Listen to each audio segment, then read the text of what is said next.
Okay, hello everyone. I'm Prisha Kinsey, your third vice president for 2024. I'm so happy to be here at our first Power Hour for KRAB. We are actually going to go over today some of a foundation of KRAB, what a realtist is, what our organization is about, our mission statement, some bylaws, and we're also joined here by other leadership. I want to also introduce our president, Ria Cotton. Thank you, Parisha. Welcome, everyone. My name is Ria Cotton, and I'm your 2023-2024 KRAB president.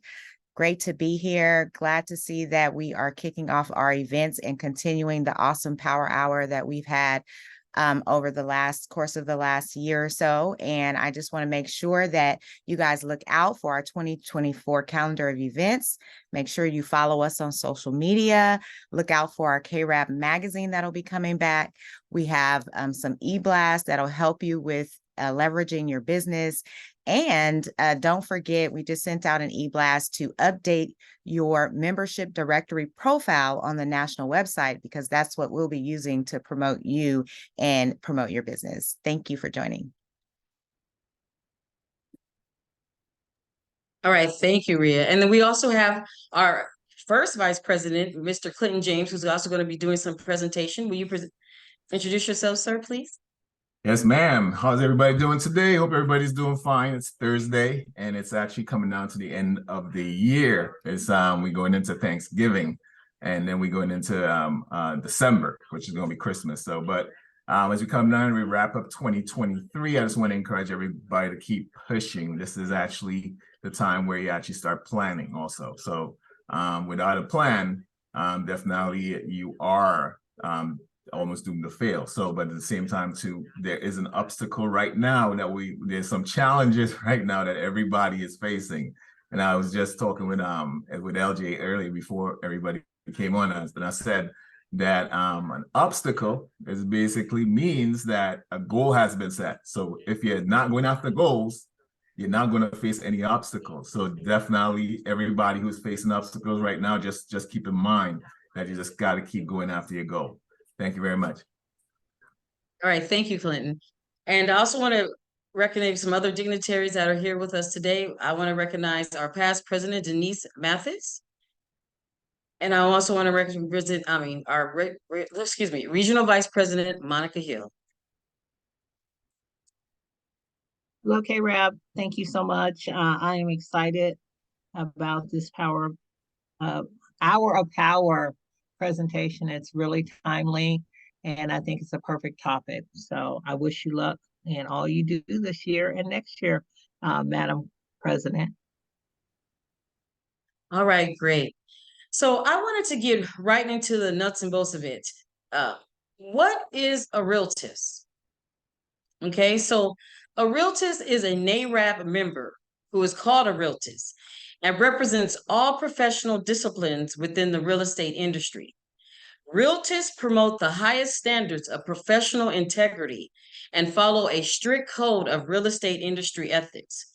We have a special charge to make certain that communities of color are treated with dignity and respect. And I really wanted to come out with what a realtist is, because we are different than realtors. Realtors, we have a special purpose. And I think we want to make sure that we understand what our special purpose is. And this is going to be a little bit interactive, not too much because we only have an hour. And I want to make sure our first vice president gets through his presentation with the bylaws.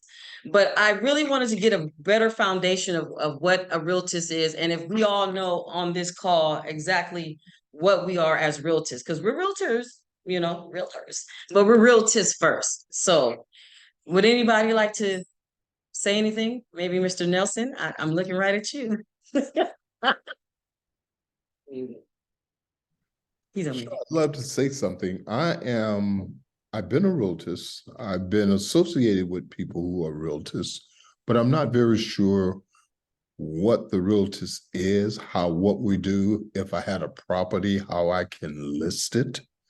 So there are reasons I'm here to find out exactly what's going on. And if I have a property, how do I get it listed with the realtors organization rather than with the NARC or CAR? Wow, that is a very loaded question, yes. Mr. Nelson. And some of that, Okay. No, and it's a very, very good question. Very loaded, but very good. Well, in terms of the listing part, I'm going to deflect that to that's something that we would have to look to as an executive board, and something NARAB would have to look to. So I'm not going to say I don't have the answer for you now. I don't know if anyone on the call may have the answer. And if so, That's that. okay. So what that looks like for us as an organization moving forward in the future would be to create a platform nationally that we do. A lot of us as brokers know that we can create our own platforms within our real estate organizations. And so we have to take that on a broader scope and integrate that nationally as an organization to share information. Now, what we're doing on the short term of that is we will have marketing links that will go out to membership, so that if you have a new listing, you submit it through a Google form with your photo. It's not going to be extravagant, so don't write a whole page about, the property or anything. It's going to be real specific, but it'll be in a format that we can actually, starting with KRAB, share within our membership. And if you go on our Instagram page, you'll see some of that was started last year. And so we're going to continue doing that, and we're going to encourage you and all the realtors to join in that marketing effort so that we can share each other's listings, also celebrate their wins. So definitely look forward to that in the coming year. I will definitely look forward to that. Thank you. Okay, then. Okay, Zaina, I see that you have your hand raised. You have a question? I don't actually. I'm here with Booker and Lauracious, and Booker wanted to answer that question, but he got called away. So maybe when he comes back. Or did you want to speak, Lauracious? Okay, I'm gonna lower my hand. Okay, no problem. Just wanted to make sure we didn't miss you. Okay, so as we already said, and we've gone over what a realtist is, let's go over our mission statement. So the purpose of the National Association of Real Estate Brokers is to enhance the professional and business conditions of NARAB Realtist members by strengthening the consumer capacity of Black, minority, and emerging target market segments that realtors serve, and by promoting the real estate industry in general, utilizing economic, political, legal, and social leverage to remediate disparate and discriminatory housing and property ownership policies and practices prevailing in the United States. So that is our mission statement. Did all of us know that was our mission statement? I really didn't until I read it, but now I understand. What you have another question, Mr. Nelson? No, I knew that. I just didn't know how to go about getting it into the hands so that it would be in the hands of people who look like me. So. Okay. Okay. And I'm really liking your feedback, sir. So thank you. Thank you. Does anyone else have any input to say in regards to our mission statement? What we do here as realtors? Okay. So let's go on to our vision statement. The Realtors Association will foster the expansion of intergenerational wealth creation by Black households through promotion and retention of elevating levels of real property ownership, investments sustained by NARAB enduring commitment to preservation and fulfillment of the Realtors Credo, democracy and housing. So as we're realtors, our biggest goal, our vision, our mission is democracy and housing. And to make sure that we get education as real estate brokers and real estate professionals.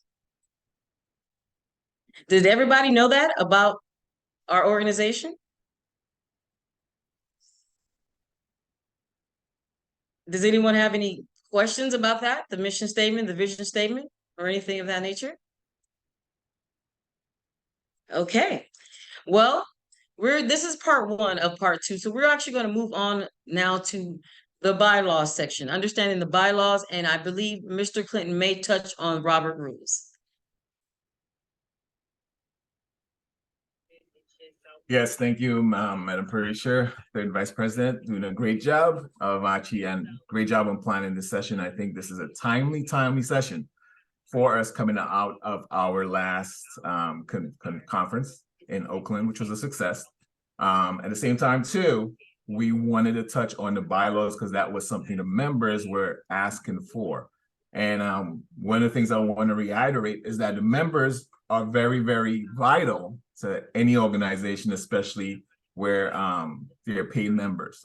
So with the bylaws are very important to any membership organization where the members have a vote.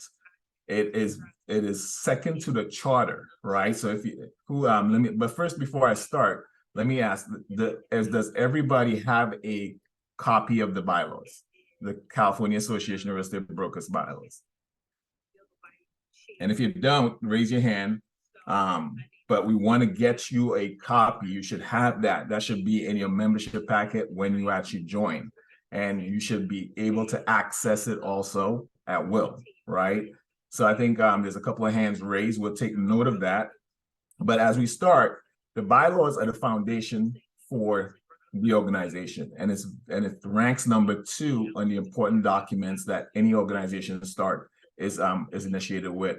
So when we look at the charter, NARAB National has our charter, right? And we can't and the bylaws can't go against the charter. So the bylaws are the second important document for any organization where there's members have the ability to vote, right?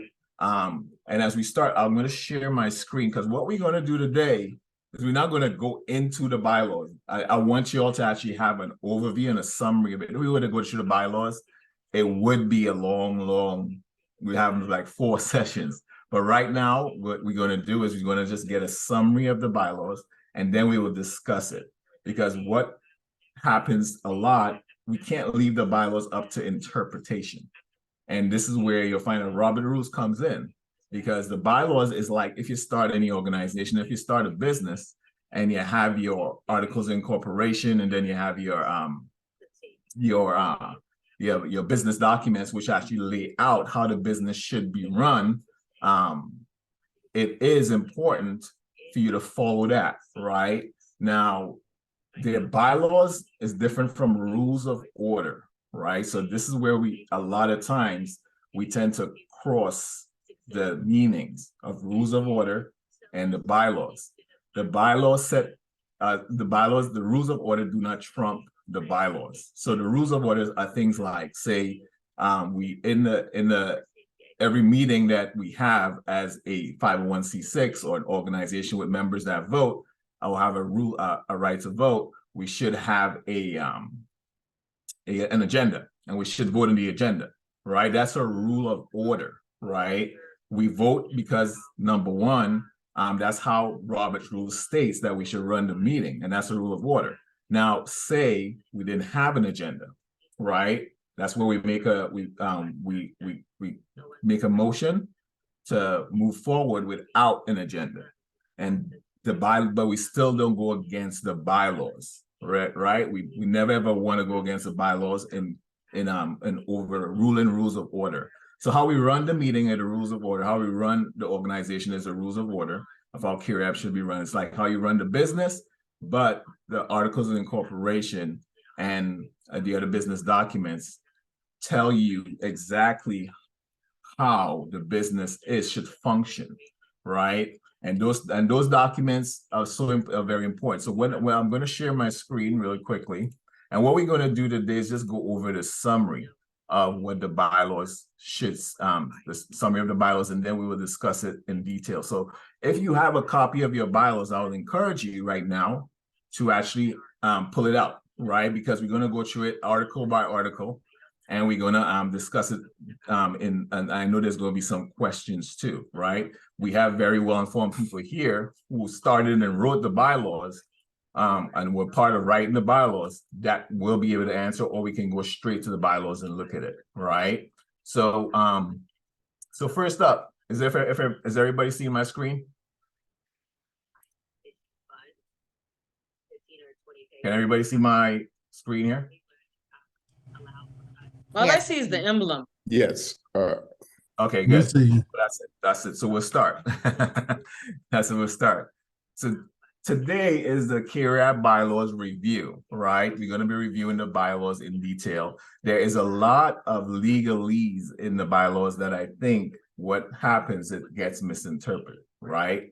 And it happens with any organization where, number one, it shouldn't be where the members cannot understand what the bylaws are saying or what exactly that sentence means, or there's additional words that make it very vague, right? The members should be able to read the bylaws on their own or individually and understand what exactly it's saying.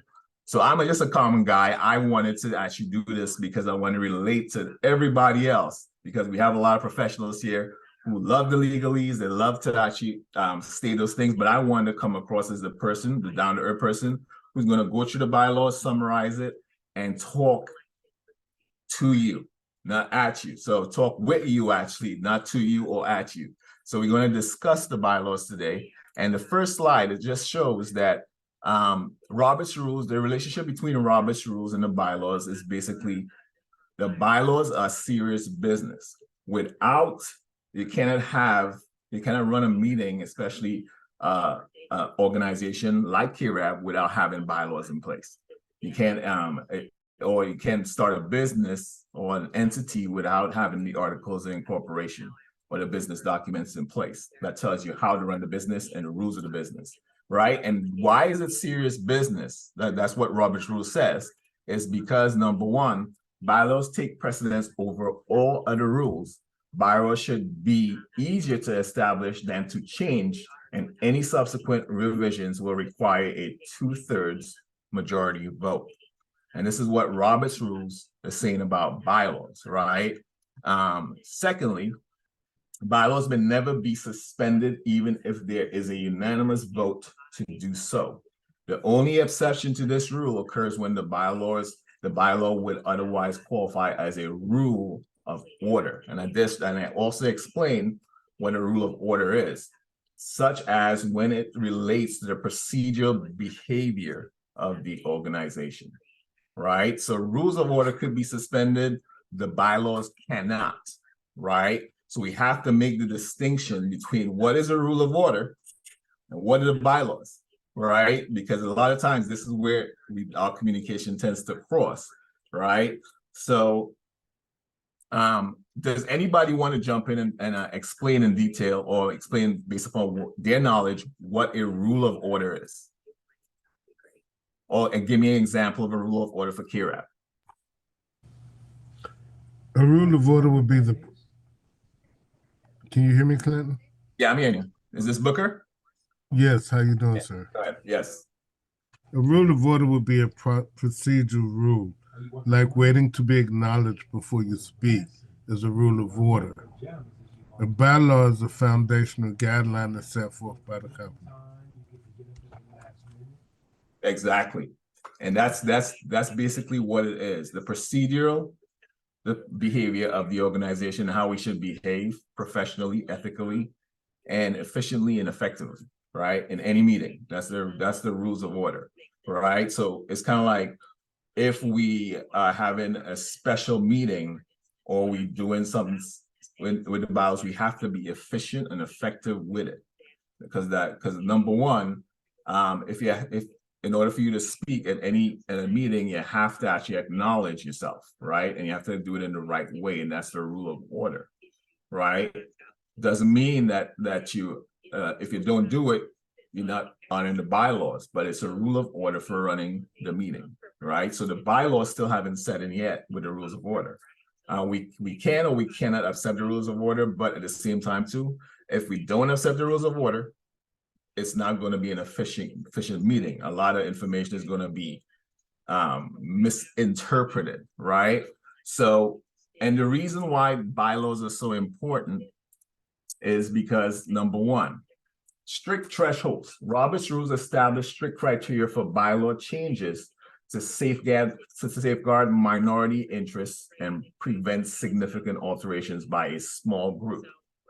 Now, these are things, and if you all ever read the history of Robert's Rules, this is a sergeant from I think it was a high-ranking sergeant from the military who implemented this, because these things were actually happening in meetings And he wanted to find an efficient, effective way to run a meeting where everybody's voice is heard and the timeline of the meeting doesn't go over, and everybody has a vote, right? So he created the rules because these very things that he's saying here were happening in the meetings, right? So to prevent that, Robert's rules was created, and then we attached, and then the bylaws were the foundation for any business to really make sure that the bylaws are followed, right? So with this, the bylaws create a strict barrier or a strict line between what the established criteria to safeguard any type of changes or minority interest that might pop up,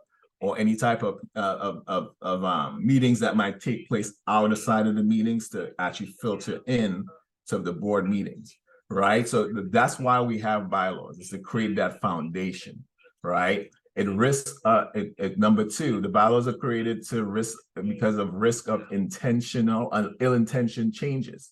Allowing a simple majority to amend bylaws without notice could lead to substantial legal overhaul of the organization's structure, direction, or finances, right? And this is very, very important because we want to protect that. It's a membership-based organization. Any membership-based organization where members are paying, we also have people who are sponsoring, donating. This is why the bylaws are actually created, right? Because number one, we want to have the bylaws create a level of transparency, right? So that's why we have bylaws in place, to avoid allowing any simple majority to amend the bylaws without notice. So we can't have bylaws being amended in a different room outside of the board meetings. There is a process to amend the bylaws, right?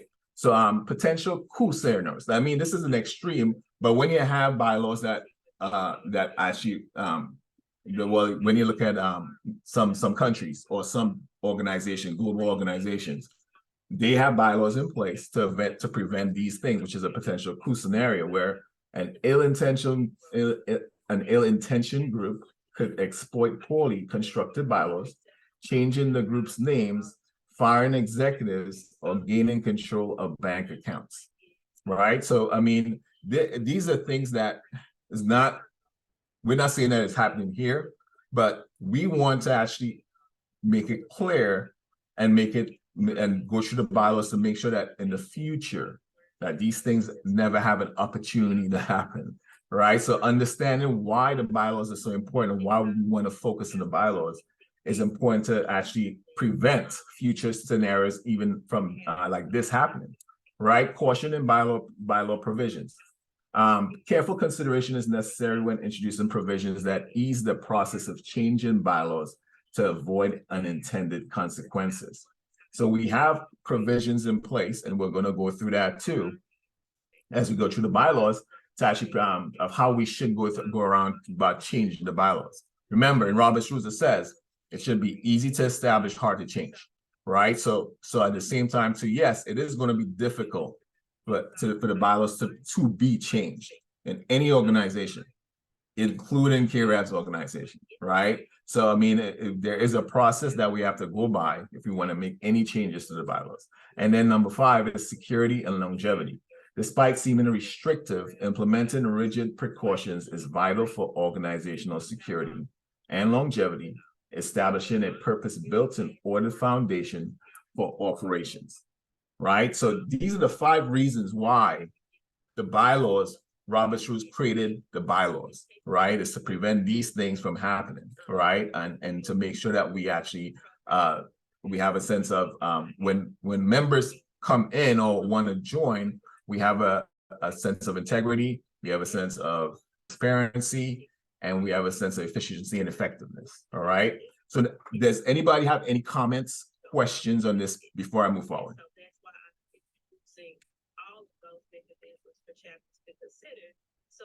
I see Zena has the hand up. Go ahead, Zena. Actually, Clinton, it's Booker. We're sharing a computer. Oh, okay. Go ahead, Booker. You know, I don't want you to think I'm that cute.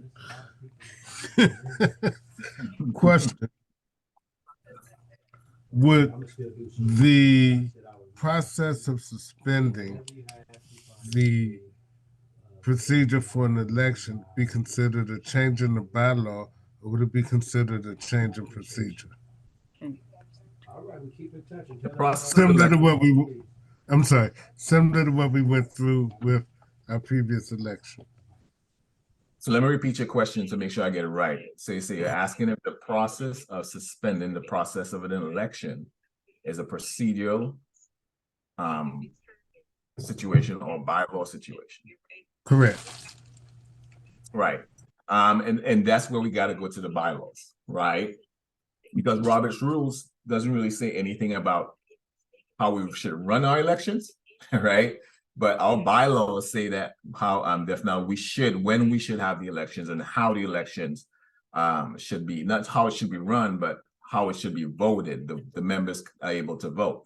But what Robert's rules basically says about any type of election for any organization when they're using bylaws or having Robert's rules, they call it, the only thing he says is voting by proxy. And I'll read it for you all. It says, without specific expression in the bylaws, members may never vote by proxy or by telephone or email. This reflects the fact that in order to make an informed decision, voters must have all of the available facts and the same facts presented to the rest of the attending organization. When absent, their opinions can't be held in the same regard as those in attendance. Okay, so that's basically what Robert's rules are saying about voting and members being able to vote, right? How we run the elections is still, we still have to go by the procedure or the rules of order, right? Based upon Robert's rules. Now, for instance, if we decide, and in our bylaws, yes, as you said, we have expressed that we can actually use proxy votes, which means we have electronic votes and voting where members are not present. But keep in mind, their opinions, what he's saying here, should not be regarded as the people, as the same as the people, given much the same value as the people who are present, right? So that's basically what proxy voting by proxy and Robert's rules is saying. Right now, do I have any? Does that answer your question? But we'll go through how we should run our elections and what we should do. Because as I said, the elections is you can run your election however you once the members are able to vote, and there's a 2/3 vote that is actually going to come in from the paying and active members, right? And we'll go through that in the bylaws too. But at the same time too, how we do it, right? We can create rules of order in order to do that, and that's why we have a vote and on how the election should be run, right, by the members. Does that answer your question, Booker? Yes, it does. Okay. All right. So, does anybody have any other questions or anything, or anybody wants to make a comment about that? Not necessarily from the grantors, but okay. So what we'll do is we'll move on to the bylaws. We're going to go into the bylaws right now, right? So the first thing we're going to cover is we're going to go through 1 through 11. That's the amount of articles in our bylaws. And for California Association of Real Estate Brokers, and it is as follows, and it's a summary, right? If you want to pull out your bylaws right now and you want to take a look, you'll see that we just summarizing everything that's said in there. Now, if you have any questions, this is where I'll strongly encourage you to ask these questions, right? So in Article 1 of the bylaws, we have the name, right? So in the bylaws, with Article 1, it just says what we're named and the name that was given to the organization when we actually registered the organization. So the official name is California Association of Real Estate Brokers, Inc., which means incorporated, referred to as CAREB, right? So that's Article 1. Move on to Article 2, the purposes. CAREB aims to unite those in the California real estate industry into a democratic, non-discriminatory organization to foster better relations with the public and among members. And this is just a summary, right? Does anybody have any questions, comments on this here? based upon what the bylaws are saying? Is it because I want to get your interpretation of what y'all have read and what's being said here. Because what I'm trying to do is make sure that we have a cheat sheet for the bylaws, right? So we can refer to these things if we really want to understand what that article is actually saying.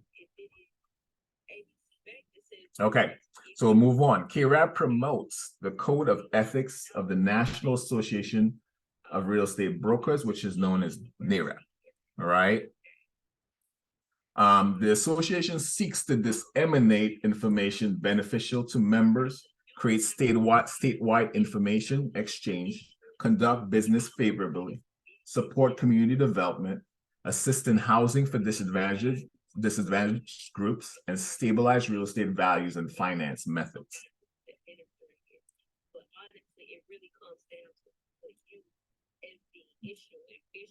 Article 3, membership, right? So when we go to Article 3, it tells us about, it explains the membership.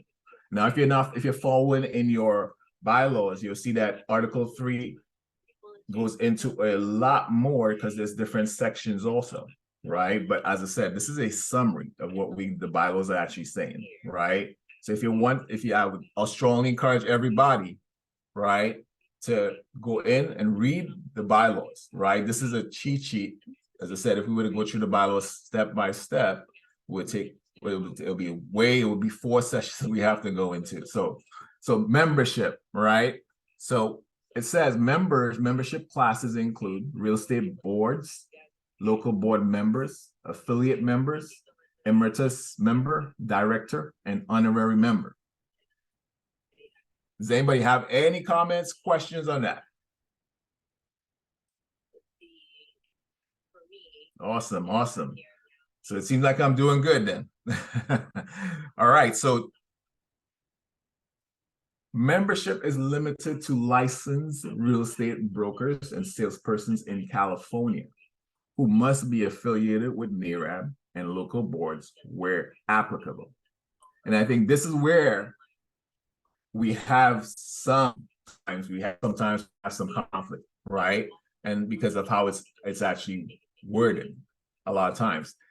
Now, the membership is limited to licensed real estate brokers and salespersons in California who are affiliated with NAREB and local boards where applicable.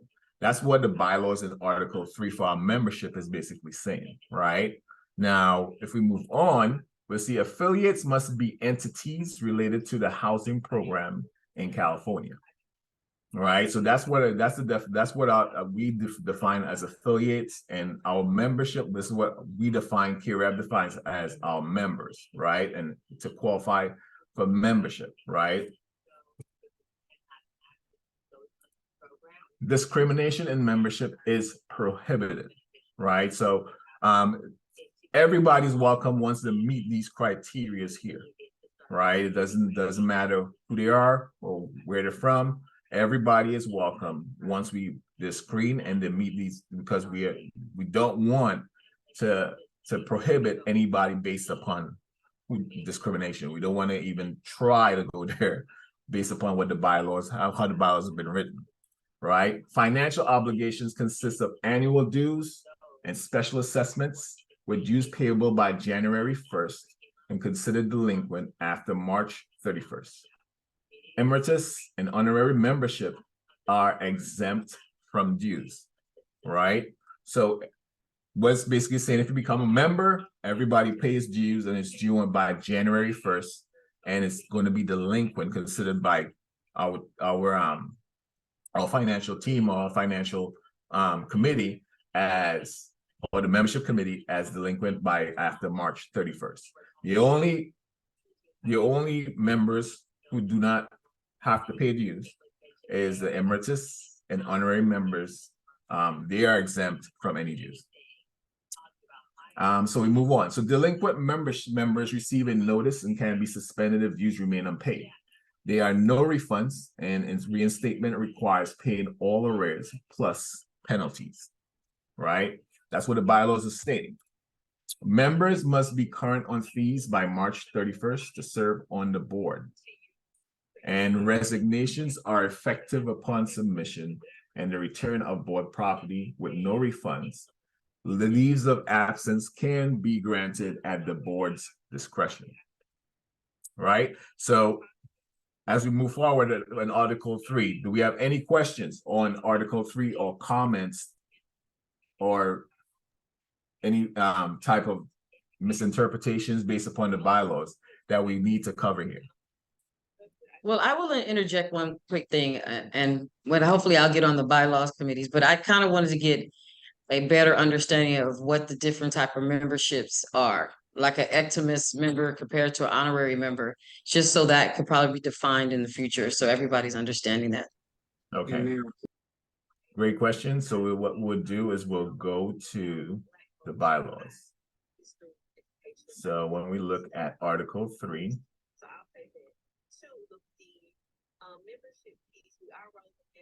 all right, so membership. So when we look at Article 3, affiliate members, so emeritus member director. Emeritus member director shall be a title bestowed on a member of KRAB who is no longer active in the real estate profession, but has served the organization with distinction and is being recognized for his or her service to KRAB. This person will no longer be required to pay dues. He or she may have a voice on the board of directors, but no vote, and is not eligible to hold an office. If they desire to vote or hold office, they must pay dues. An honorary member. An honorary member shall be an individual or organization not engaged in the real estate profession who has performed notable service to the real estate profession and to KRAB. So those are these are the two, and that's Article 3, Section D and E that states the definitions of these members.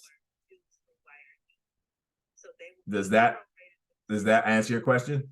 Yes, it does. Thank you very much. Okay. All right, so we're moving on. Any other questions?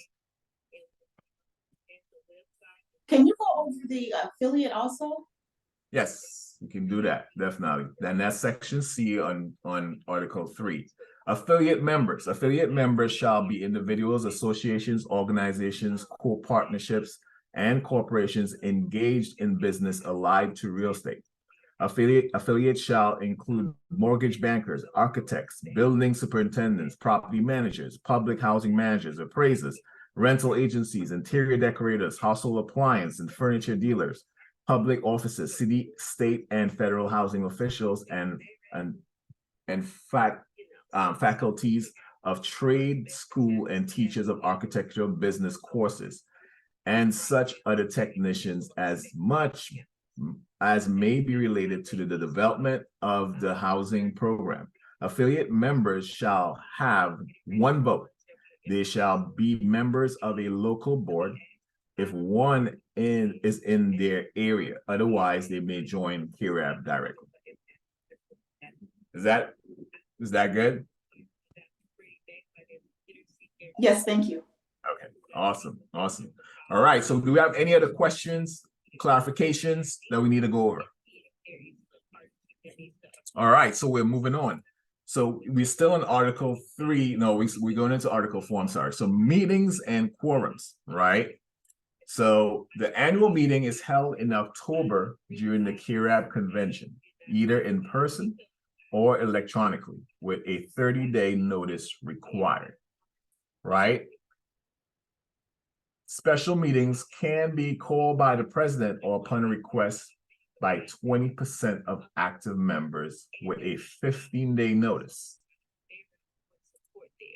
The board of directors meets monthly with 30 days notice required for meetings. And then a quorum for membership meetings and board meetings is set at 20% of the active members or board members respectively. Let's see, hold on. Okay, that's not, so we'll go back. Do we have any questions on Article 4, meetings and quorums?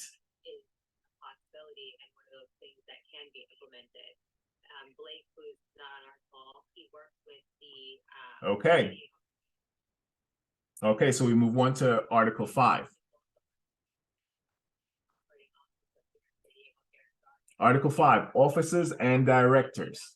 So section 1, officers. The officers of KIRAB include president, vice presidents, first, second, third, and 4 regional vice presidents, secretary and assistant secretary, treasurer and assistant treasurer, financial secretary, parliamentarian, sergeant at arms, chaplain, and immediate past president.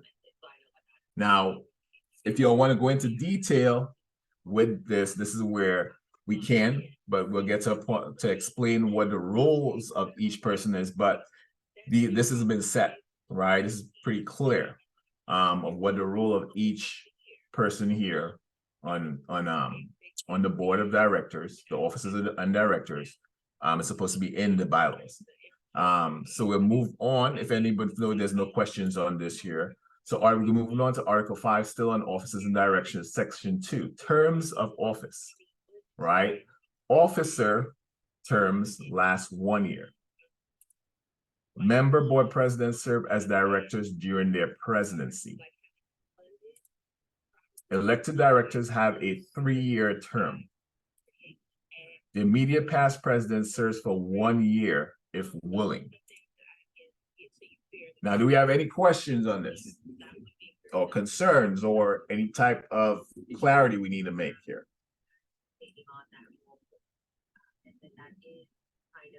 No questions, Clinton, but I just want to make note in the chat. We have, I think there is some type of recording in your background that people are. I'm sorry. I'm sorry. I'm multitasking right now. So let me turn this off. I'm sorry. Yeah, I was supposed to be at another meeting too, so I'm multitasking at the same time, just listening in. Yes, so any questions or concerns on Article 5, where officers and directors? Okay, so terms of office, we covered that. We're moving forward. And then we have section 3, advisory board consists of past presidents of KIRAB willing to serve. So that's the advisory board. We have to consist of the past presidents of KIRAB who are willing to serve. So we are in Article 8, right? So board of directors, section 1, composition of board of directors. The board includes the president, vice president, secretaries, treasurer, financial secretary, parliamentarian, sergeant at arms, chaplain, regional vice presidents, presidents of member real estate boards, 9 directors, and the immediate past president of KIRAB. There may be a general and an assistant counsel among the elective members. Section 2, qualifications and election. Board members must be licensed, active real estate brokers, and members in good standing of KIRAB. 2 salespersons are also eligible. A 30-day transition period is mandated for outgoing members to assist incoming ones. Do we have any questions on this here? Or concerns or clarifications based upon what the bylaws states?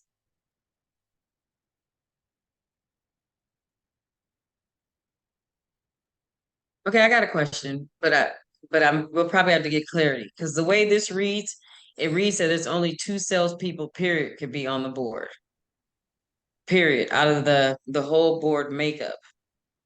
All right. So I guess that's something we in bylaws we could get more clarity on, just so that in the future everybody, because that's what I'm reading. I don't know if everybody interprets that differently.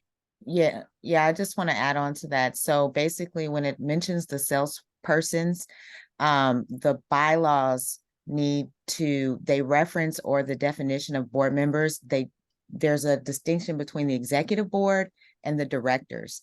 And so when the salespersons is mentioned in directors and not the executive board. So there could be some work on that would be needed to make that a little more clear to the general reader.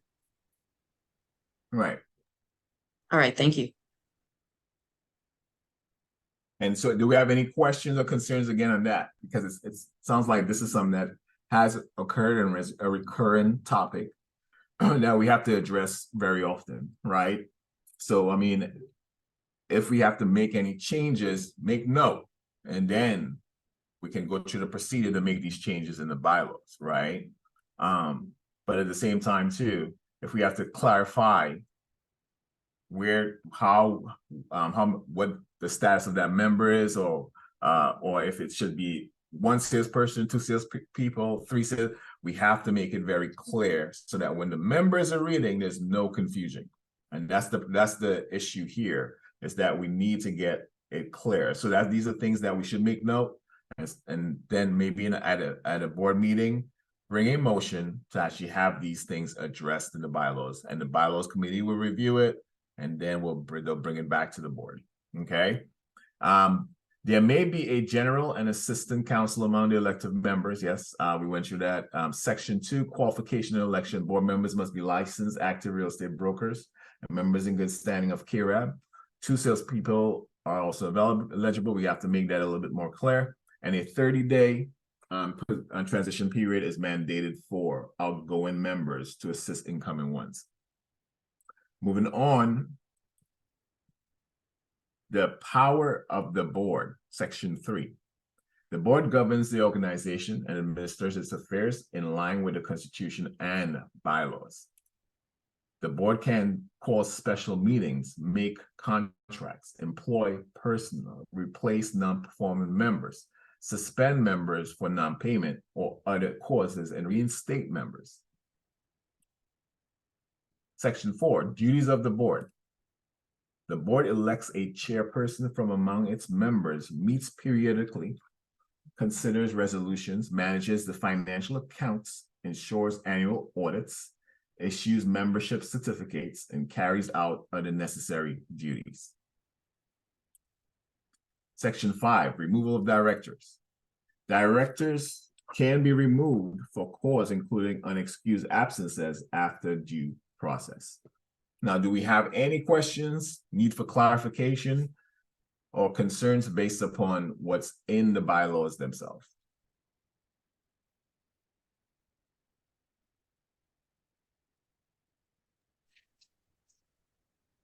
Okay, I just have a question, because it looks like on the removal of directors, it doesn't really say how many unexcused absences you can do. And then how do you get an excused absence for directors? It may be in a different section, but that part could use from some clarity.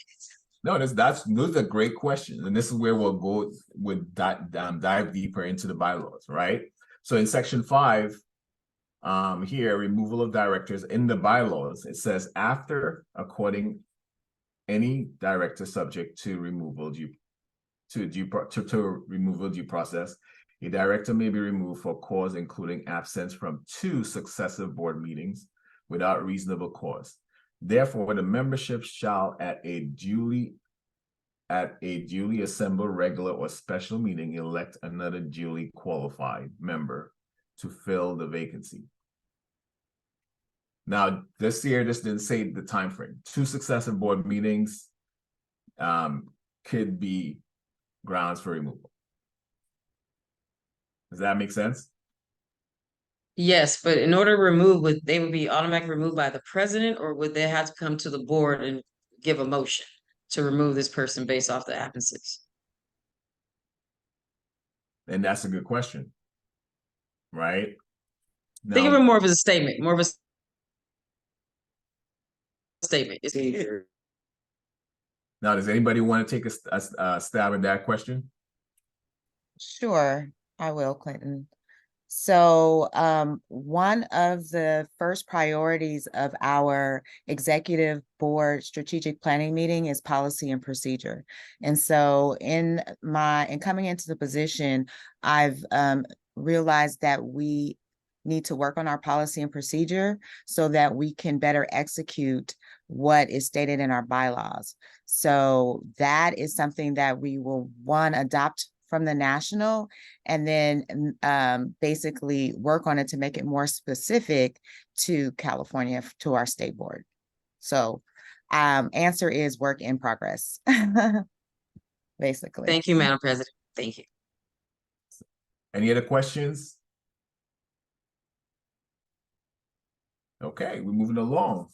So moving on to section 6, meetings. The board must meet at least 4 times annually with additional special meetings as required, which can be called by the chairperson or upon request by at least 5 board members. Section 7, Executive Committee. Composed of elected officers of KRAB, the Executive Committee conducts business between board meetings, but cannot alter decisions made by the board or the members. So go back. So any questions, clarifications, concerns on this one? Okay, so we still have a couple more to go over.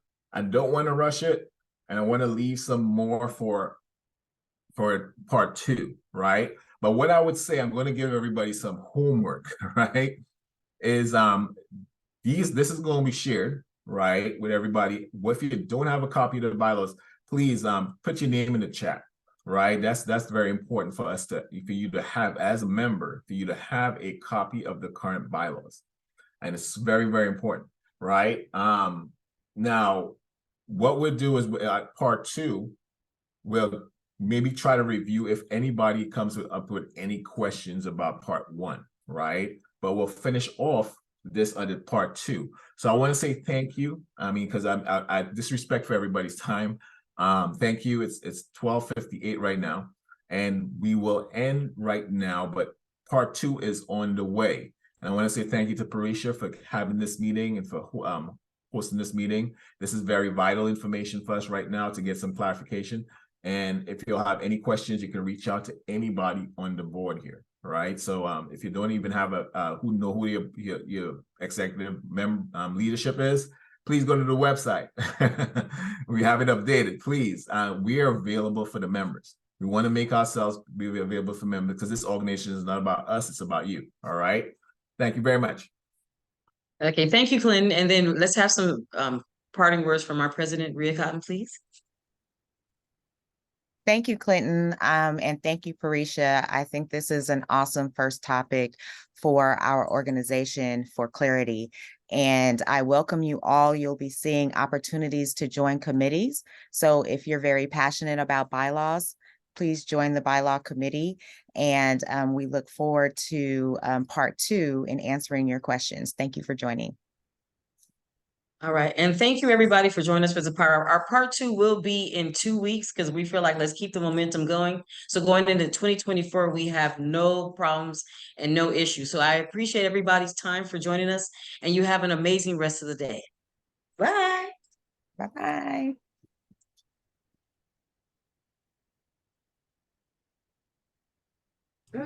I'm so pleased. I'm glad I got to attend. Me too.